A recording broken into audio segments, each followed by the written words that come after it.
എനിക്ക് നിങ്ങൾക്ക് ഒരു സംശയം ഉണ്ട്. എന്താ സംശയം? സക്കാത്ത് എന്ന് പറഞ്ഞാൽ ഞങ്ങൾക്ക് മനസ്സിലാവുന്ന രൂപത്തിൽ പറഞ്ഞതാ.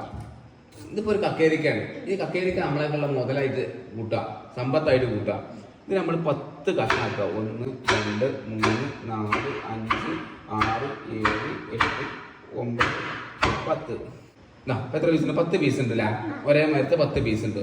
അതിൽ ഒരു പീസ് എടുത്ത്, അപ്പൊ നമ്മൾ സമ്പത്താണിത് മൊത്തം. അതിന് ഒരു പീസ് നമ്മൾ എടുത്ത് ബാക്കി 9 പീസ് മാറ്റി വെച്ച് ഇത് നമ്മൾ 4 കഷ്ണാക്കിയിട്ട് കട്ട് ചെയ്യാം.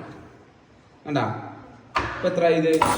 4 കഷ്ണമായില്ലേ? എന്തൊക്കെ 4 കഷ്ണമായി. ഈ 4 കഷ്ണത്തിൽ ഒരു കഷ്ണം ഇതെടുത്തിട്ട് ഇതാണ് സക്കാത്ത് കൊടുക്കേണ്ടത്. 10 ഉണ്ട്. അതിന് ഒന്നിനെടുത്തിട്ട് 4 കഷ്ണമാക്കിയിട്ട് ആ ഒരു കഷ്ണമാണ് സക്കാത്ത് കൊടുക്കേണ്ടത്. 2.5%.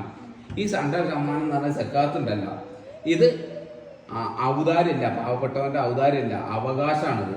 അപ്പൊ ഏതാണ് അവകാശമാണ്? ഇത് കൊടുക്കണം. ഇത് കൊടുത്തു കഴിഞ്ഞാൽ നമ്മളെ മുതലൊക്കെ അടിപൊളി പ്യുവറായി, നമ്മളായിട്ടുള്ള സ്വത്ത് സമ്പത്തൊക്കെ പ്യുവറായി. അത്രേ ഉള്ളൂ സക്കാത്ത്. ഇപ്പൊ നിങ്ങൾക്ക് മനസ്സിലാവുന്ന രൂപത്തിൽ മനസ്സിലായില്ല? ഇതാണ് സക്കാത്ത്. ഇനി ഇതിനെ കുറിച്ച് വലിയ ഡെക്കറേഷൻ ഒന്നും ഇല്ല.